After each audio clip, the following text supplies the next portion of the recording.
ფესტივალის ოქროს მუზას წლევანდელი ღონისძიება მალტაზე გაიმართა მალტა მომასპინძლა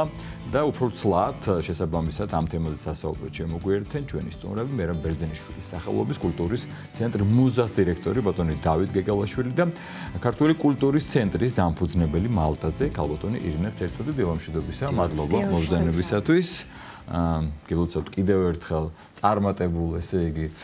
მალტაზე ვოიაჟს და ამ თქვენი საქმიანობის წარმატებით აღსრულებას თუმცა უფრო ცლად უნდა მოუყვეთ საზოგადოებას ბატონო დავით თქვენგან დავიწყოთ როგორც შეერა მუზაზე წლევანდებმა ესე იგი ამ ღონისძიებამ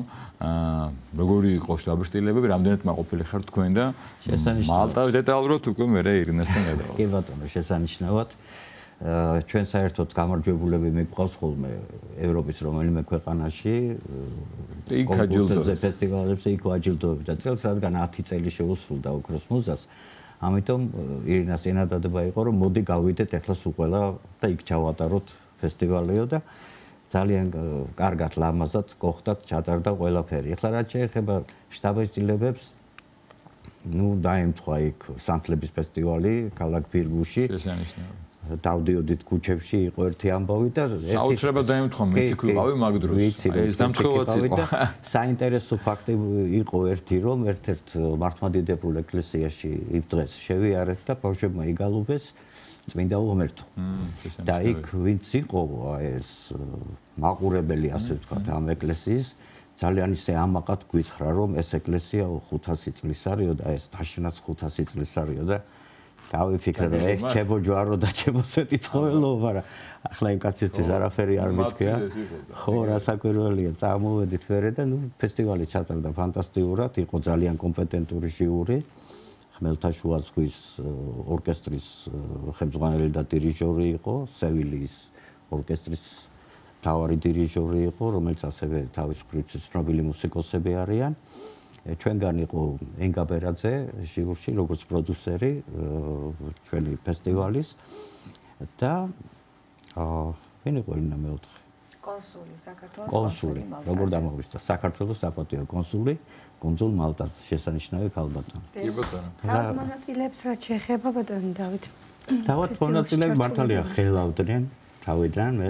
რო ნახეს რომ ეს შესანიშნავად მიდიოდა ძალიან წყნარ სიტუაციაში და ძალიან ისე არაფერი არ იყო იქ ასახელვებელი მე თვითონაც დაწყნარდნენ კარგად გამოვიდნენ ძალიან მე უკვე დიდ სცენაზეც გამოვიდნენ ფესტივალზე თვითონ ამ დღესასწაულზე მოწყობილი იყო დიდი სცენა და იქაც გამოვიდნენ ბავშვები და მე ერთი ქუჩა დათმობილი ქონდა მალტაში მოგეხსენებათ ვიწრო ქუჩებია ლამაზი ქუჩები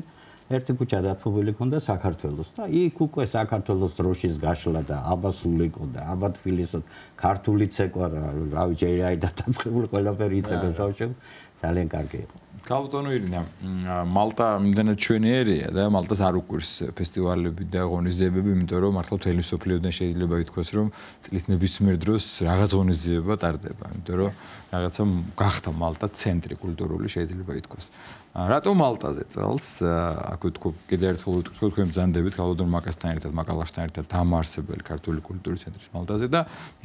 რატომ გადაწდა რომ სწორედ წელს საიუბილეო ჩატარებული იყო მალტაზე ეს თქვენი ღონისძიება ფესტივალი პირველ რიგში ძალიან დიდი მადლობა მოწვევისთვის როგორც თქვენ ბრძანეთ აი ეს ღონისძიება უკვე მე-10 საიუბილეო ჩატარდა მალტაზე ზოგადად ეს ფესტივალი ოქროს მუზა დაფუძნდა 2015 წელს ბატონ მერაბ ბერძენიშვილის სიცოცხლეში მათი სურვილის მათი და ჩემთვის ძალიან დიდი პატივია და ძალიან დიდი ბედნიერებაა რომ რა თქმა უნდა ბატონ დავითთან ერთად შევძელით რომ აი ეს ფესტივალი ამ უკვე 10 წლის განმავლობაში ისე წაგვემართა როგორც ბატონ მერაბს სურდა და ყოველთვის ვცდილობთ რომ რაღაცა ეს შევინარჩუნოთ ის რაც ბატონ მერაბისთვის იყო ძალიან მნიშვნელოვანი. თვითონ ამ ფესტივალის მიზანი არის რომ გარდა იმისა რომ აღმოვაჩინოს ნიჭიერი ახალგაზრდა თაობა შევძლოთ მათი წარდგენა საქართველოს ფარგლებს გარეთ და ამ ფესტივალის საერთაშორისო პარტნიორი არის 2015 წლიდან მალტის ქართული კულტურის ცენტრი. და სწორედ მალტის ქართული კულტურის ცენტრი ბატონ დავითთან ერთად ახორციელებს იმას რომ რომ გამარჯვებულები ჩვენ გავყავს სხვადასხვა ქვეყნებში. ეს არ არის მარტო მალტა, ჩვენ ვიყავით უკვე შვედეთში, ესპანეთში, იტალიაში, დიდ ბრიტანეთშიც მიიღეს მონაწილეობა და ვინაიდან იყო საიუბილეო და ჩვენი ორგანიზაცია არის უკვე ოფიციალური პარტნიორი, აქედან გამომდინარე გადაწყდა რომ ეს მეათე საიუბილეო ღონისძიება გაკეთებული იყო მალტაზე და ასევე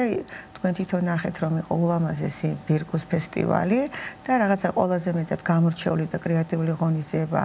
60,000 ანთელი არის განათებული და გადავწყვეტოთ რომ სწორედ ოქროს მუზაც როგორც ყველაზე გამორჩეული ფესტივალი ყოფილიყო მალტაზე. თავად დამოკიდებულება როგორი იყო საზოგადოების მხრიდან ბატონ დავით ესეც ძალიან საინტერესო იქნება. შესანიშნავი ძალიან მოწონდათ, ძალიან ესეთი მხნეთ უკრავდნენ და შამხნევებდნენ. განცვიფრებულებიც იყვნენ, იმიტომ რომ ესეთი სანახაობა ფაქტობრივად ძალიან კარგად იყო ყველაფერი ორგანიზებული და განსაკუთრებით ეს დროშების გაშლა საღამო ხანს, როცა სანთლებიანთია, ეს გალობა, ეს ქართული მრავალხმიანობა, მით უმეტეს ახლა აღიცის სულიკო, ისა თბილისო იცით თქვენ და როგორ ჟღერს საერთოდ და აი ჩერდებოდა ხალხი ჩვენ სერგლი ვიკრიბებოდა და ძალიან კარგი დამყარდა კონტაქტი. Ну, თქვათ მონაწილეებზე, როგორ შეირჩევა ხოლმე თქვენ ბრძანეთ რომ ბატონ მერაბის სურვილს ვთილოთ რომ განვახორციელოთო და ესე მიმდინარეობს ფესტივალიო, აი რა ხდება? ვინ იღებს მონაწილეობას, როგორ ხდება შერჩევა მონაწილეების, ვიდრე უკვე საფინალო დამოგვირგვინებელი ღონისძიება გაიმართება ხოლმე?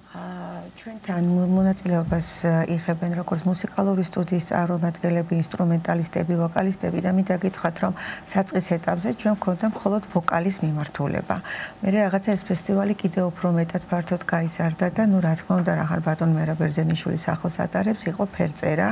და მე ვფიქრობ ძალიან მნიშვნელოვანია ბატონ მერაბ ბერძენიშვილის საგამოფენო სივრცეში აქვს შესაძლებლობა რომ თავიანთი ნამუშევრები გამოფინონ. მე კიდევ უფრო მეტად ფართოდ გაიზარდა და დავამატეთ კლასიკური მიმართულება, რომელსაც ამ კლასიკური მუსიკის მიმართულებას ჩვენ ყავს თავისი თქვა ხელმძღვანელი, როგორც არის მეკო ქავთარაძე და ისინი აკეთებენ ამ მიმართულებას. და აქედან გამომდინარე ეს ფესტივალი გახდა უკვე მრავალფეროვანი. ანუ ჩვენთან ურთიერთობა არის აბსოლუტურად გამჭვირვალე. ყველას აქვს იმის შესაძლებლობა, ოფიციალურად რა თქმა უნდა, ეს ინფორმაცია არის მიწოდებული საზოგადოებისთვის და ყველა შეუძლია რომ მიიღოს მონაწილეობა. რა თქმა უნდა, ჩვენ ყავს კომპეტენტური ჟიური, ხდება შერჩევა და შესაბამისად მე არის ხოლმე პირველი ტური, მეორე ტური და მე გამარჯვებულებს ვთქვათ უშვებთ უცხოეთში და თვითონ მინდა გითხრათ რომ აი როგორც თქვენ ბატონ დავითს გითხეთ მალტის დამოკიდებულება, იმიტომ რომ ეს ფესტივალი ჩატარდა, ანუ ბირგუში იყო დასკვნითი ღონისძიება და ფაქტობრივად საპატიო სტუმარი იყო წელს საქართველო და ბირგუს მერმა არა მარტო ის რომ პატივისცემის ნიშნად, როდესაც ჩვენ გვაქვს იქ საქართველოს დღეები, ყოველთვის ვთქვით რომ საქართველოს დროშა იყოს აღმართული მერიის თავზე. აი დიდი სცენა, რომელიც არის მთავარი სცენა, დაუთმო ოქროს მუზას. ეს არის ძალიან მნიშვნელოვანი და მათი დამოკიდებულება და არა მარტო სცენა, მთლიანი ქუჩა. და ანუ ყველასთვის იყო უკვე ცნობილი, რომ იმიტომ იქ არის ძალიან მნიშვნელოვანი, რომ წელს კიდე ეს მუზა კიდე უფრო ფართო მასშტაბით იყო წარმოჩენილი, იყო საქართველოს კინოაკადემია, იყო ქართული ფილმი წარმოდგენილი, იყო ქართველი ხელოვანები და ფაქტობრივად წელს იყო უფრო მეტად მრავალფეროვანი და ვფიქრობთ რომ ეს იყო საკმაოდ ისეთი საინტერესო დასამახსოვრებელი და აი ის ვისაც აქვს შესაძლებლობა და სურვილი რომ მონაწილეობა, ეს არ არის მხოლოდ რომ ფესტივალში იღებენ მონაწილეობას, ეს არის რომ ხელშეწყობა შემდგომ მათაც ჟიურის უფრო მეტად გაურთულეთ მრავალფეროვანი კი ხა წელს ნუ რა თქმა უნდა ხა ჩვენ როგორც ბატონ დავით მოგზანა ჩვენ ფესტივალს ყავს რა თქმა უნდა მუსიკალური პროდიუსერი გალბატონ ინგა ბერაძე, სადაც ხდება რა თქმა უნდა მე ამ შერჩევა, თქვათ მუსიკალური კომპოზიციების და ასე შემდეგ. და რაც შეეხება შერჩევას, ან როგორ ხდება გამარჯვებულების გამოვლინება? მოგახსენებთ გალბატონიდან ჩვენთან არის კომპეტენტური ჟიური, საერთოდ ტრადიციულად თავმჯდომარე ჟიურის გახლავთ გალბატონი მარიკა კოლიაშვილი. დანარჩენი წევრები იცვლებიან ყოველწლიურად, ვცვლით ხოლმე უფრო სწორედ და გალბატონი მარიკა არის თავმჯდომარე და ახლა გალბატონი მარიკა რო იყვეს დაეჯერება და ჟიური არჩევს გამარჯვებულებს. პირველი ტურია ქართული სიმღერის ტური, მეორე ტურია უცხოური სიმღერის ტური და აი ამ ორი ტურიდან ბალების აწევა ხდება, რომ თვალსაჩინო იყოს ყველასთვის, ვინ რა მიიღო და აქედან ვინც უმაღლეს დააგროვებს. ასევე მნიშვნელოვანი რა ზუსტად 10 წლის წინ ჩვენ ვიყავით თქვენთან სტუდიაში. სწორედ თქვენ მიყავდათ ბატონო კახა და 10 წლის წინ ალექსანდრე ზაზარაშვილი ყავდა. ეს აქვს დაბადებითი ალექსანდრე ხოდაშვილის მიულოცა. და ალექსანდრე ზაზარაშვილი იყო ზუსტად გრან-პრის მფლობელი და იყო ძალიან მნიშვნელოვანი რომ წელსაც იყო მალტაზე. მალტაზე იყო და სწორედ ის მისი წარდგინება მოხდა და ბატონმა დავითმა გადასცა ასევე მას ჯილდო. ბევრი დამხმო მოხდა. ბევრი და სხვათა შორის მოვილაპარაკეთ რომ ეხლა რომ ჩაატარებთო ალექსანდრე თხოვა ოქროს მუზასოვი მეც ამ დროს ალბათ თბილისში ვიქრებიო და იქნებ შედახება შეგვიძლია. მოკლედ ბევრი დამთხევა იყო, კარგი არ კარგი ჩაერე გიოლოცავ თქვენცაც საიუბილეო მე-10 წელია და წარმატებები ესეთი მხარდაჭერისთვის. სად ვართ ყოველთვის წარმატებას გესურვებ თქვენ და ყოველას ვისაც სურს რომ აი მიიღოს მონაწილეობა მნიშვნელოვან თქვენს ფესტივალში და